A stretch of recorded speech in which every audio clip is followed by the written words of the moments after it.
아멘. 감사합니다. 하나님께 모든 영광을 올려드립니다. 감사합니다. 하나님 말씀을 함께 봉독하도록 하겠습니다. 오늘 우리에게 주신 하나님 말씀 구약성경 다니엘 6장 1절부터 9절까지 말씀입니다.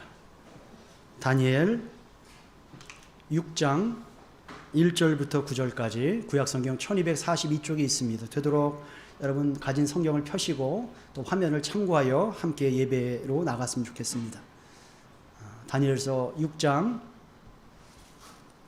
1절부터 9절까지 1242쪽에 있습니다. 제가 봉독해 드리겠습니다. 다리오가 자기의 뜻대로 고관 120명을 세워 전국을 통치하게 하고 또 그들 위에 총리 셋을 두었으니 다니엘이 그 중에 하나이라. 이는 고관들로 총리에게 자기의 직무를 보고하게 하여 왕에게 손해가 없게 하려 함이었더라. 다니엘은 마음이 민첩하여 총리들과 고관들 위에 뛰어나므로 왕이 그를 세워 전국을 다스리게 하고자 한지라. 이에 총리들과 고관들이 국사에 대하여 다니엘을 고발할 근거를 찾고자 하였으나 아무 근거, 아무 허물도 찾지 못하였으니 이는 그가 충성되어 아무 그릇됨도 없고 아무 허물도 없음이었더라. 그들이 이르되 이 다니엘은 그 하나님의 율법에서 근거를 찾지 못하면 그를 고발할 수 없으리라 하고 이에 총리들과 고관들이 모여 왕에게 나아가서 그에게 말하되 다리오 왕이여 만수무강하옵소서. 나라의 모든 총리와 지사와 총독과 법관과 관원이 의논하고 왕에게 한 법률을 세우며 한 금령을 정하실 것을 구하나이다. 왕이여 그것은 곧 이제부터 30일 동안에 누구든지 왕 외에 어떤 신에게나 사람에게 무엇을 구하면 사자 굴에 던져 넣기로 한 것이니이다. 그런즉 왕이여 원하건대 금령을 세우시고 그 조서에 왕의 도장을 찍어 메대와 바사에 고치지 아니하는 규례를 따라 그것을 다시 고치지 못하게 하옵소서 하매 이에 다리오 왕이 조서를 왕의 도장에 찍어 금령을 내니라. 아멘. 오늘은 다리오 왕의 금령이라는 제목으로 하나님 말씀을 함께 나누도록 하겠습니다. 여러분, 우리나라에 청문회라는 제도가 있습니다. 미국 의회를 벤치마킹해서 우리나라가 1988년도부터 이 청문회 제도를 시행하고 있는데, 특히 인사청문회는 대통령이 임명한 약 60여 명의 고위공직자 후보들에 대해서 그들이 그 국정을 수행할 수 있는 능력이 있는지 또 도덕적으로 윤리적으로 자격이 되는지 검증하는 과정이 이 청문회 장치입니다. 이 청문회는 이 대통령, 이 정부가 국회에 임명 동의안을 제출하면 20일 내로 다 처리가 돼야 되는데 표결부터 청문회 일정 모든 것이 20일 내에 처리가 돼야 되는데 실제 20일 기간 중에 청문회는 국회의원, 그 소위원회 10명에서 20명, 한 10여 명이 모인 소위원회로 구성된 그 위원들이 약 3일 이내로 짧게 이 청문회를 끝내야 한다라고 하는 것입니다. 현재 우리나라에서 지금 청문회가 지난 20일부터 진행되고 있는 것으로 제가 알고 있습니다. 대통령이 임명한 후보, 경찰청장, 방통위원장, 통일부 장관 후보자, 또 국정원장 후보자, 다음 주까지 청문회가 진행되고 있지 않습니까? 제가 이 청문회를 지켜보면서 새삼 느끼는 것이 있었어요. 그것은 정말 털어서 먼지 나지 않는 사람이 없다라는 것이죠. 의혹이 없는 사람이 없다라고 하는 것입니다. 35년 전 그 사상까지 의혹을 제기하고 검증을 하고 또 55년 전 대학 학력 위조 의혹까지 청문회에서 아주 자세하게 세밀하게 다루어지고 있다라고 하는 것입니다. 이 청문회 제도가 나쁜 게 아니죠. 참 좋습니다. 그런데 이제 분명한 한계도 있다라고 그렇게 말을 해요. 왜냐하면 국회에서 아무리 반대를 해도 대통령이 그 임명을 강행할 수 있다라고 하는 거죠. 또 두 번째는 국회의원들이 이제 늘 하는 야당에서 그 의견을 제시하는 것은 청문회 기간 3일 너무 짧다라고 하는 거죠. 너무 짧다. 여러분, 그럼에도 불구하고 3일의 짧은 시간 10여 명의 국회의원들이 60여 명의 그 고위공직자 후보자들을 검증하는 짧은 시간임에도 불구하고 어떻습니까? 위장전입이다, 학력 위조다, 탈세다, 자녀들의 부적 인파, 병역 비리, 친인척 비리까지 아주 그냥 탈탈 털리게 된다라고 하는 것이죠. 그래서 뭐라고 그래요? 대통령이 그런 고충을 토로한 적도 있습니다. 이 청문회 때문에 인재들이 그 고위공직을 사양한다. 그리고 청문회는 이런 말이 있어요. 고위공직자의 무덤과 같다. 그런 말을 하는 거예요. 부끄럽고 다 드러나고 그러니까 그렇습니다. 청문회 기간 3일 각 위원회 국회의원들 10여 명이 60여 명 이상의 후보자들을 검증하는데도 고위공직자들의 무덤이다. 그래서 그 자리를 사양합니다. 그만큼 자세하고 심도 있게 짧은 시간이지만 털어서 먼지 나지 않는 사람이 없다라는 반증이기도 하다라고 하는 것입니다. 여러분, 오늘 본문은 청문회 이야기입니다. 청문회 이야기. 보시면 아시겠지만 3절 말씀을 보시면 3절 말씀에 다니엘은 마음이 민첩하여 총리들과 고관들 위에 뛰어남으로 왕이 그를 세워 전국을 다스리게 하고자 한지라라고 말씀하고 있어요.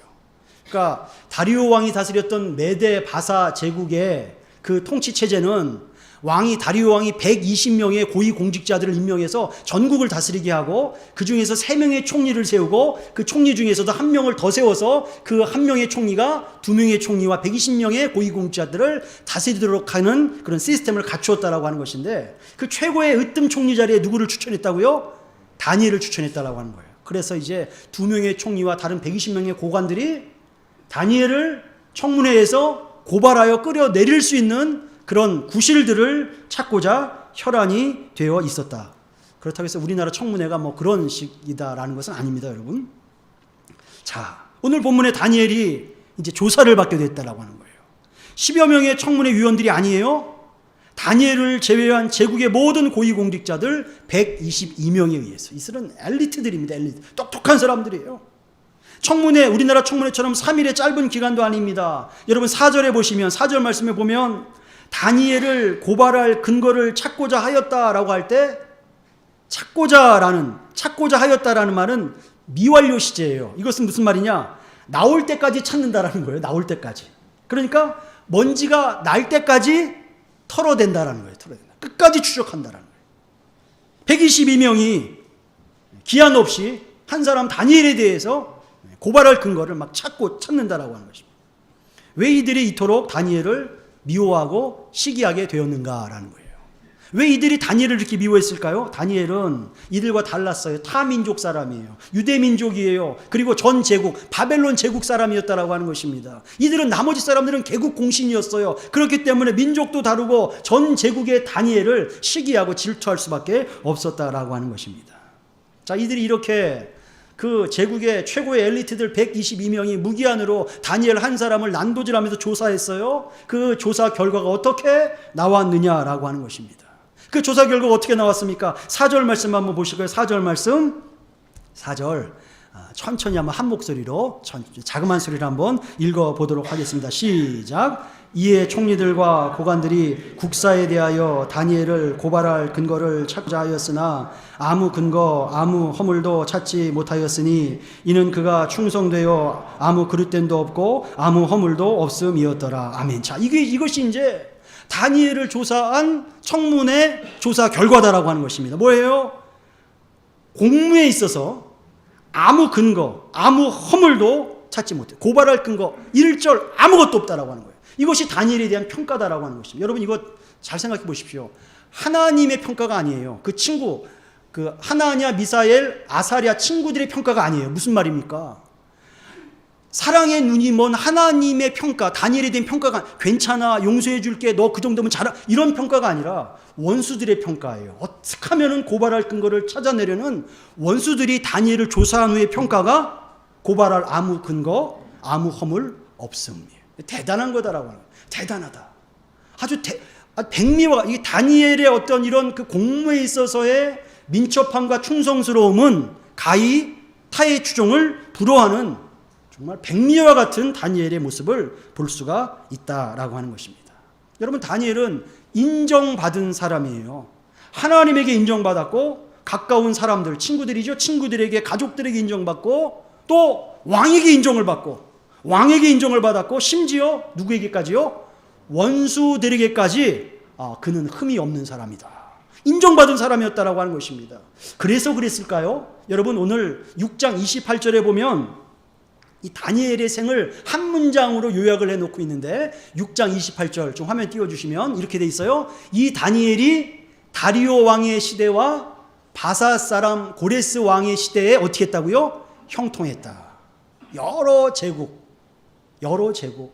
바벨론, 메데바사, 고레스 이 세 제국을 넘나들며 네 왕조를 지나가면서도 어떤 사람이 됐다? 형통한 사람이 되었다라고 하는 거예요. 저는 성경에서 가장 복받은 사람 한 사람을 찾으라고 한다면 누굴까요? 다니엘이다. 다니엘 본문이기 때문에 그렇기도 합니다. 여러분 영혼이 잘 되는 복을 받았어요. 다니엘이. 그렇잖아요. 하나님 앞에 인정받았어요. 그리고 이 땅에서 잘 되는 복을 받았어요. 90세가 넘도록 장수했습니다. 또 존귀의 복이에요. 가장 높은 그 이방 땅이었지만 가장 높은 존귀한 자리에서 그 생과 사명을 다했다라고 하는 것입니다. 영혼이 잘 되는 복, 장수의 복, 존귀의 복을 받아 누린 사람이 누구냐? 다니엘이었다라고 하는 것입니다. 우리도 저와 여러분도 다니엘처럼 하나님과 사람 앞에 인정받고 우리도 영혼이 잘 되고 또한 이 땅에서 범사가 형통한 축복의 사람이 될 수 있기를 예수님 이름으로 축원합니다. 우리가 그런 사람이 될 수 있다라고 하는 것. 오늘 말씀의 키워드가 바로 그것입니다. 어떻게 우리도 다니엘처럼 형통한 사람이 될 수 있느냐라고 하는 거예요. 그래서 오늘 다니엘을 공부하는 겁니다. 우리는 하나님과 사람 앞에 인정받았던, 그래서 영혼의 복과 형통의 복을 받았던 다니엘의 특징을 살펴봄으로써 그걸 배워야 되는 거예요. 다니엘의 모습을 본받아서 우리도 하나님 앞에 그와 같은 복을 누리는, 하나님께서 원하시는 삶을 살아가야 한다고 하는 것입니다. 자, 그렇다면 여러분, 다니엘의 특징이 무엇일까? 다니엘 인생의 특징이 뭘까라는 거예요. 여러분, 다니엘은 어떤 사람이었냐? 5절 말씀 한번 보실까요? 5절 말씀. 5절을 보시면, 자, 그들이 이제 공적인 것 말고 다니엘의 개인 신상적인 것을 24시간 감시하면서 조사를 해봤어요. 맨날 며칠을 했겠죠? 그리고 내린 결론이에요. 4절은 공무적인 조사 결과 결론이었다면 5절은 개인 신상에 대한 조사 결과였다라고 하는 것입니다. 5절 같이 한번 읽어보도록 하겠습니다. 시작. 그들이 이르되 이 다니엘은 그 하나님의 율법에서 근거를 찾지 못하면 그를 고발할 수 없으리라 하고. 아멘. 무슨 말입니까? 다니엘은 하나님 앞에 철저한 사람이었다라는 것을 말씀하고 있어요. 하나님 앞에 철저한 사람이었다. 당시가 메데바사 제국은 신정일치의 그런 제국은 아니었지만 신정일치에 가까운 제국이었습니다. 그러므로 여러분, 종교를 탄압할 얼마든지 빌미가 종교 속에서 다니엘을 탄압할 그 빌미들을 종교 생활에서 얼마든지 찾을 수 있었다라고 하는 것입니다. 그들이 가만히 살펴보니까 다니엘은 신앙생활에 철저한 사람이었어요. 특히 무엇에 철저했느냐? 오늘 6절 7절 보시면 아시겠지만 기도 생활에 충실한 사람이었음을 알 수가 있어요. 그래서 그들이 어떤 함정을 내놓습니까? 7절 말씀에 보면 금령을 내놓는데 30일 동안 다른 신에게 기도하면 어디에 던져놓게 됩니까? 사자굴에 던져놓게 된다라는 금령을 발표하게 되었다라고 하는 것입니다. 여러분, 다니엘은 기도의 사람이었다라는 것을 우리가 기억해야 합니다. 여러분, 기도는 우리 개인에게 주신 예수님의 명령이십니다. 마태복음 26절 41절 말씀에 우리 주님께서 제자들에게 시험에 들지 않게 깨어 뭐하라고 말씀하십니까? 기도하라. 잠잘 시간인데도 깨어 기도해라. 기도가 이만큼 중요하다라고 하는 것입니다. 또한 기도는 교회에 주신 하나님의 사명이다라고 하는 것입니다. 마가복음 11장 17절에 이에 가르쳐 배워야 한다라고 하는 거예요. 이에 가르쳐 이르시되 기록된 바 내 집은 만민이 뭐하는 집입니까? 기도하는 집이다라고 하는. 내 집은 만민이 기도하는 집이다. 우리 세비세강교회가 하나님 앞에 사명을 잘 감당하기 위해서는 교회가 어떤 집이 되어야 합니까? 기도하는 집이 되어야 한다라고 하는 것입니다. 기도하는 집이 되어야 된다. 그것이 교회의 본질이요 사명이다라고 하는 것입니다. 그것이 성도의 사명이다라고 하는 것입니다. 여러분, 오시다 교회에 들어오신 입구를 보시면서 아시겠지만 1층 바른 치킨집이 7월 20일부로 영업을 중단했어요. 제가 저녁 때 이렇게 교회에 있다 보면 다 퇴근하고 나면은 항상 그 바른 치킨집이 2시 반까지 3시까지 영업을 해서 그냥 좋았어요. 밑에 밝으니까 좋았는데 깜깜하니까 좀 안 좋았어요. 그래서 제가 늘 기도를 하지만, 제가 어제 이제 우리 교육자들 같이 이제 식사하면서 오며 가며 들어올 때 그 얘기를 했어요. 아우, 안타깝게도 7월 20일부로 영업을 중단했다. 바른치킨집이. 그랬더니 우리 새로 부임하신 최용일 전사님께서 안타까워하면서 이렇게 말했어요. 어쩐지 좀 이상했어요. 뭐가 이상했느냐 그랬더니 뭐 벌써 부임하신 지가 꽤 됐잖아요. 2달 전쯤에. 부임해 온 이후로 치킨 냄새, 치킨 튀기는 냄새, 고소한 냄새를 한 번도 맡아보지 못했다라고. 안타깝지만 그렇게 될 것 같았어요. 이렇게 말을 했어요.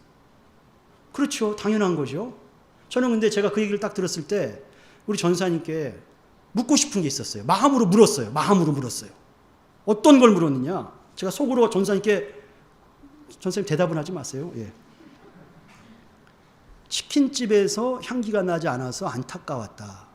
그래서 이렇게 문을 닫게 되었구나 라는 걸 듣고 제가 전사님, 이치원 목사에게는 무슨 향기가 나고 있습니까? 지금 2달 지났는데 2달 동안 이치원 목사에게 어떤 향기를 맡았습니까? 무서웠어요. 아무 향기가 나지 않아요. 저도 문 닫아야 되거든요. 또 하나 묻고 싶었어요. 우리 세빛세광교회는 무슨 향기가 나고 있습니까? 나야 되잖아요. 나야 돼요. 하나님께서는 교회와 성도에게 어떤 향기를 원하실까라는 거예요. 어떤 향기를. 이치원 목사에게, 세빛세광교회 여러분 모두에게 어떤 향기 맡기를 원하실까라는 거예요. 요한계시록 5장 8절 말씀 띄워주시면 같이 한번 읽어보죠. 천천히 시작. 그 두루마리를 취하심에 네 생물과 24장로 그 어린 양 앞에 엎드려 각각 검은 고와 향이 가득한 금대접 가졌으니 이 향은 성도들의. 자, 보십시오. 하나님께서 교회에서 또 성도들에게 올려지기 원하는 향이 있어요. 향기가 있어요. 뭡니까? 기도다라는. 마지막 날 요한계시록에 기도를 분명히 하나님께서 원하신다. 우리가 그것을 분명히 알아야 한다라고 하는. 알아요. 또 목사는 그것을 전해야 한다라고 하는. 그것이 교회의 사명이고 영적 호흡하는, 영적인 생활을 하는 승리의 다니엘처럼 비결이 되는 것이 기도다라고 하는 것을 우리가 알아야 한다라고 하는 것입니다. 그런 기도에 대한 아주 좋은 격언들이 많이 있지 않습니까? 사람이 일을 하면 사람이 일할 뿐이지만 사람이 기도하면 누가 일하십니까? 하나님이 일하신다. 여러분 믿으십니까? 아멘. 하나님이 일하신다. 속상한 일 많이 있어요. 여러분 거기서 멈추지 마십시오. 기도해야 한다. 기도해야 된다. 시험 없는 사람이 없다. 시험, 걱정, 근심 없는 사람 없다. 기도해야 한다는 것을 말씀하고 있습니다. 또 기도는 천국의 열쇠다라는 말도 있죠. 마태복음 18장 18절 19절 이하에 보시면 예수님께서 진실로 너희에게 이르노니 무엇이든지 너희가 땅에서 매면 하늘에서 매일 것이요 무엇이든지 땅에서 풀면 하늘에서도 풀리리라. 진실로 다시 너희에게 이르노니 너희 중에 두 사람이 땅에서 합심하여 무엇이든지 구하면 하늘이신 내 아버지께서 그들을 위하여 이루게 하시리라. 여러분, 우리에게 근심 걱정이 없는 것이 형통이 아닙니다. 근심 걱정이 문제가 있다 할지라도 그것을 가지고 누구 앞에 나가야 됩니까? 하나님 앞에 나아가는 사람이 복받은 사람이요 형통한 사람인 줄로 믿습니다. 그렇기 때문에 기도하는 교회는 사명을 잘 감당하는 교회입니다. 기도하는 가정은 내 집은 만민이 기도하는 집이라 말씀하심처럼 집에서 가정에서 기도하면 그 집은 주님의 집이 될 것이요 기도하는 사람은 오늘 다니엘처럼 형통한 사람이 될 수 있다라는 것을 말씀하고 있습니다. 자, 그런데 여러분 여기까지는 많이 우리가 들어 알고 있어요. 기도 많이 하지 않습니까? 기도 안 하는 사람이 없어요. 기도 다 합니다. 그런데 다 기도한다고 생각되어지는데 왜 다 다니엘과 같은 삶을 살지 못할까라는 거예요. 자, 오늘 본문에요. 특별히 하나님께서 우리에게 두 가지를 분명히 말씀하고 있어요. 다르다라는 거예요. 다르다. 다니엘의 기도는 다르다. 다니엘의 기도는 달랐다. 우리 세빛세광교회 성도들이 다니엘이 했던 그 기도를 오늘 살펴보면서 다니엘의 기도를 본받아야 한다라고 하는 것입니다. 자, 다니엘은 뭐가 다르냐? 다니엘의 기도는 어떤 기도였냐라고 하는 것입니다. 다니엘이 기도하는데 오늘 본문에 보시면 기도 생활에 어려움이 왔어요. 금령을 만들었지 않습니까? 어떤 금령이에요? 왕의 금령이 무시무시해요. 30일간 왕 외에 다른 사람에게나 다른 신들에게 기도하면 사자굴에 던져 넣어버릴 것이다. 한 사람도 예외가 없다. 금령이 어인이 꽝 찍혔어요. 큰일 났습니다. 앞으로 30일간 기도하면 사자굴에 던져지게 된다라고 하는 것입니다. 여러분, 다니엘은 선택해야 했어요. 내가 기도의 제물이 될 것이냐, 사자의 먹이가 될 것이냐. 이 선택해야 있다라고 하는 거예요.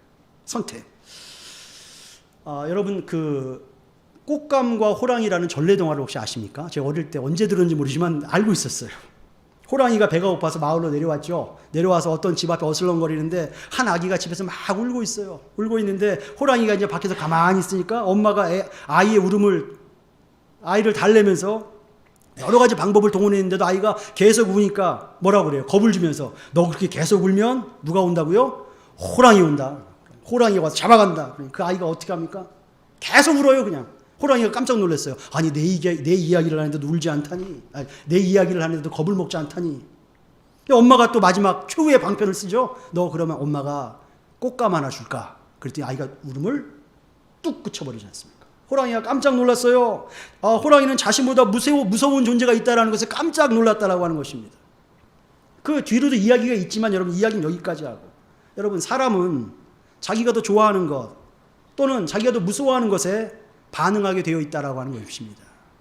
우는 아이가 호랑이를 무서워했다면 호랑이가 온다는 소리에 반응하여서 울음을 멈췄을 것이고, 이 아이는 호랑이를 무서워하지 않았기 때문에 울음을 멈추지 않았다라고 하는 것입니다. 그런데 이 아이가 꽃감에 반응했죠. 왜 그렇습니까? 꽃감을 준다는 소리, 울음을 멈춘 것은 꽃감을 좋아했기 때문이다라고 해요. 꽃감 좋아했기 때문에 꽃감 생각에 울음을 그칠 수 있었다라고 하는 것입니다. 여러분, 무슨 말입니까? 전래동화에 등장하는 아이가 호랑이와 꽃감 사이에서 꽃감에 반응했던 것처럼 다니엘은 무시무시한 사자와 자신이 섬기는 하나님 사이에서 결정을 했어야 하는데 결정의 기준이 어디에 있느냐라고 하는 거예요.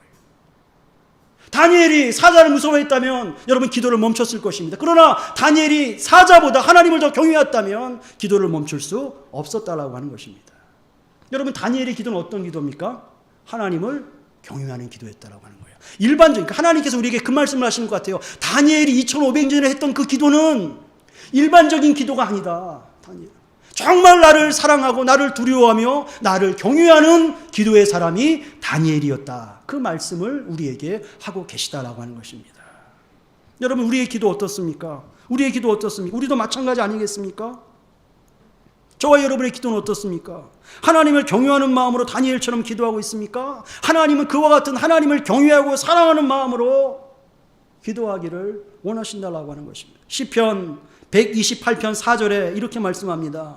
여호와를 경외하는 자는 이같이 복을 얻으리라 말씀합니다. 마치 우리에게 하시는 말씀 같지 않습니까? 여호와를 경외하는 세빛세관교회 성도들은 다니엘처럼 복을 받게 될 것이다.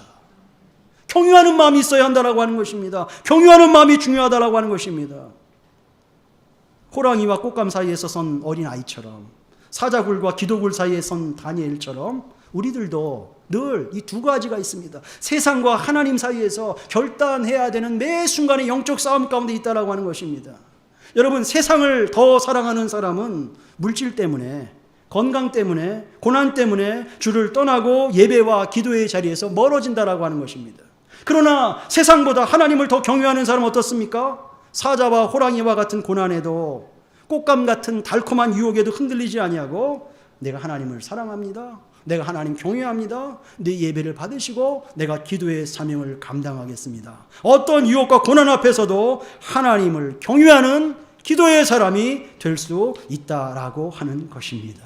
여러분, 저는 여러분께 주의 이름으로 다시 한번 부탁을 드립니다. 저나 여러분이나 오늘 다니엘이 일반적인 기도가 아니라 하나님을 경외하며 사랑하며 기도의 끈을 놓지 않았던 그 간절한 기도가 저와 여러분의 기도가 될 수 있기를 예수님 이름으로 부탁을 드립니다. 두 번째, 다니엘의 기도는 어떤 기도이냐?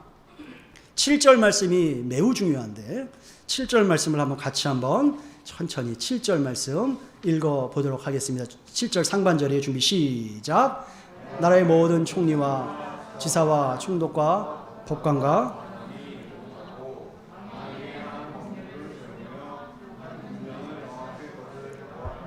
자, 구했어요. 그 법령이 무엇인가를 우리가 좀 살펴봤으면 좋겠어요.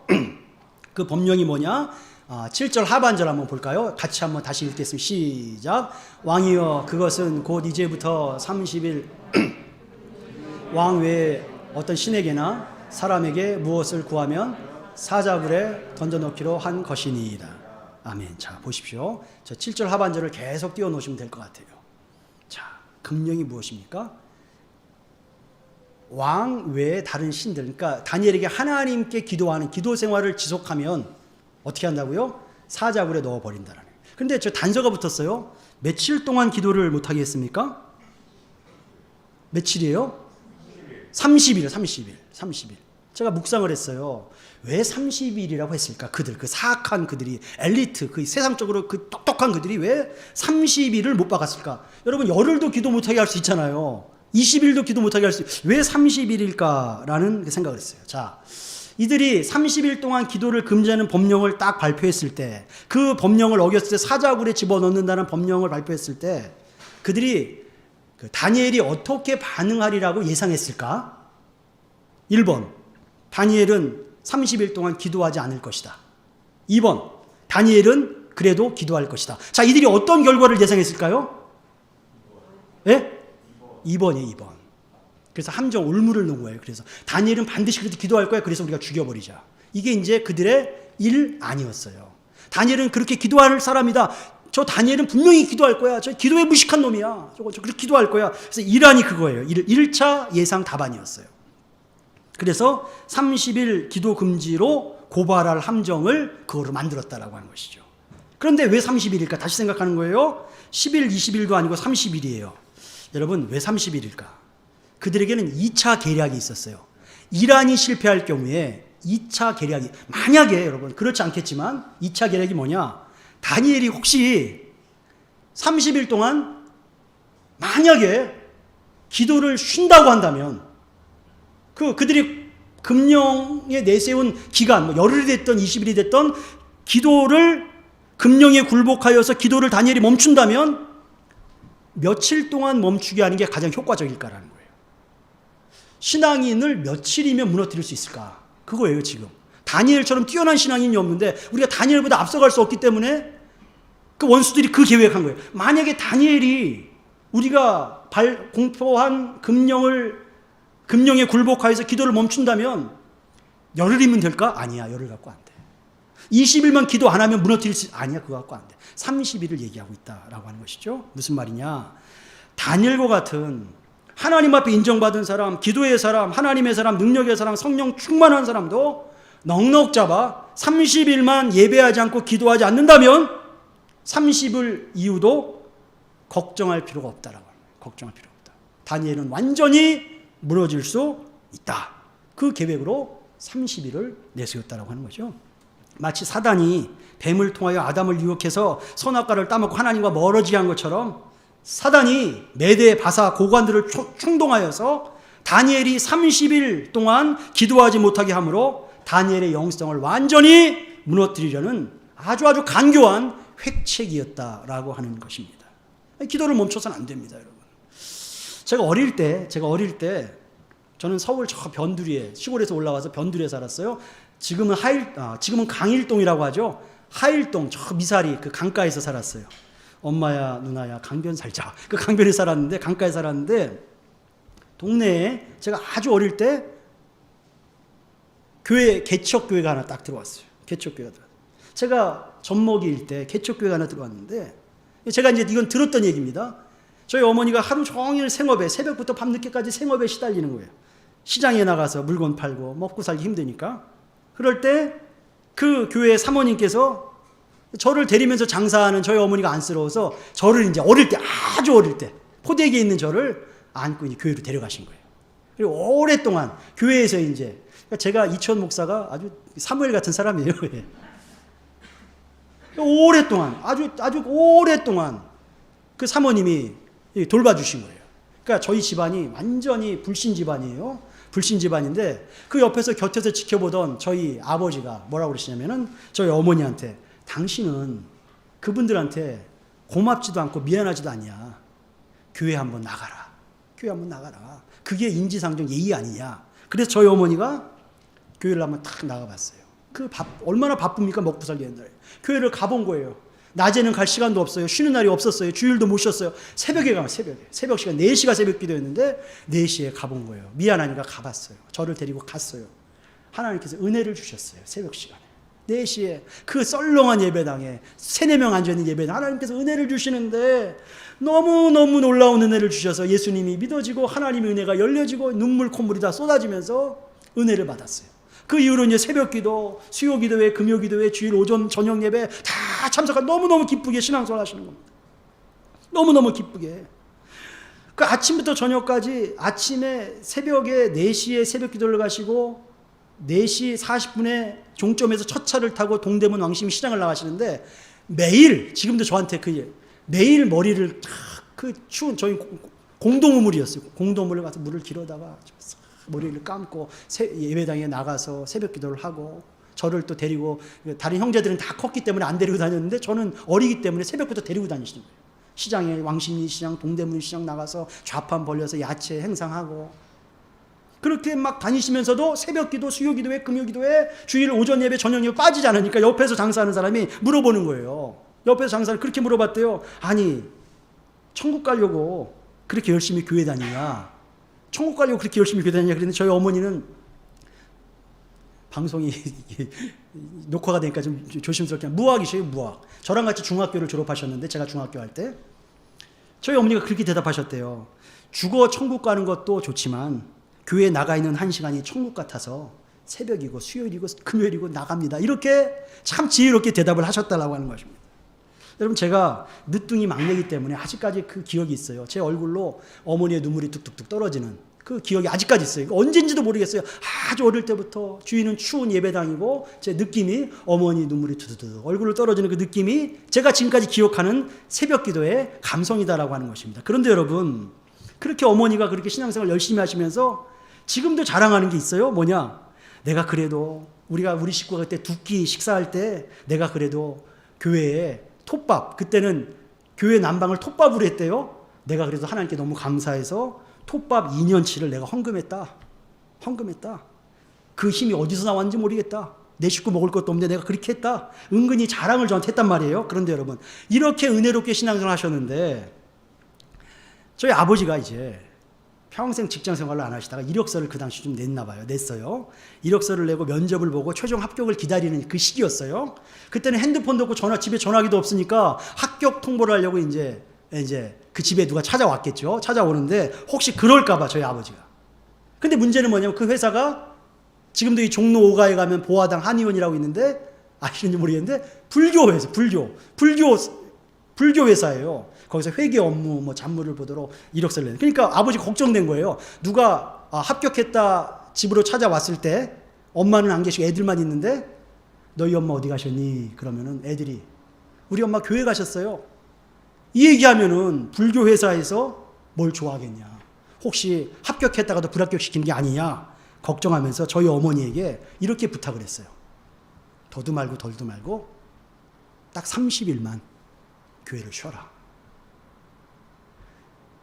저희 아버지가 너무 인격적으로 30일만 그 최종 결과 나올 30일만 교회 쉬어라.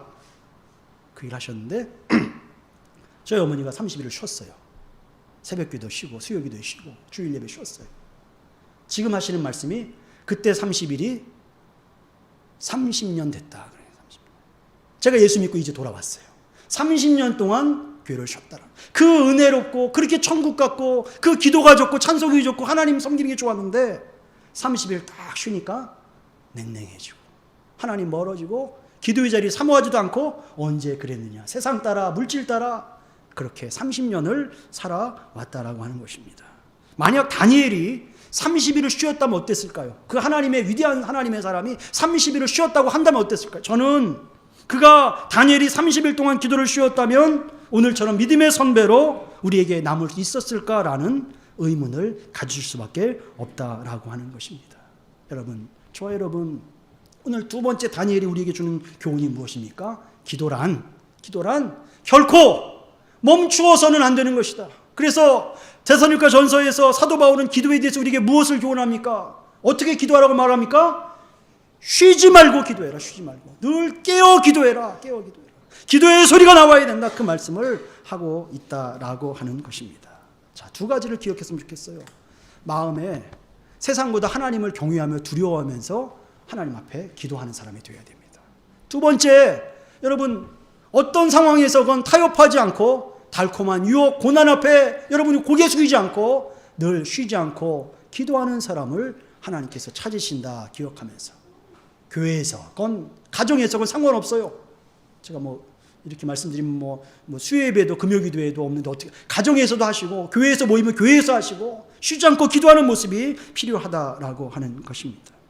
여러분 말씀을 정리하고 맺도록 하겠습니다. 하나님께서는 우리를 기도의 자리로 초대하고 계십니다. 그런데 그 기도의 자리는 교과서적인 이론적인 기도의 자리가 아니라 다니엘이 바벨론 시대, 바사 메대 시대의 치열한 영적 전쟁 가운데에서 하나님 경외하면서 기도했듯이 쉬지 않고 기도했듯이 그 영성 있는 기도의 자리, 복을 받는 형통할 수 있는 기도의 자리로 우리를 이끌고 계시다라고 하는 것입니다. 저와 여러분이 그런 사람 됐으면 좋겠어요. 이치원 목사가 그런 목사가 됐으면 좋겠어요. 하나님을 경외함으로 가장 먼저 타협하지 않고 기도하는 목사.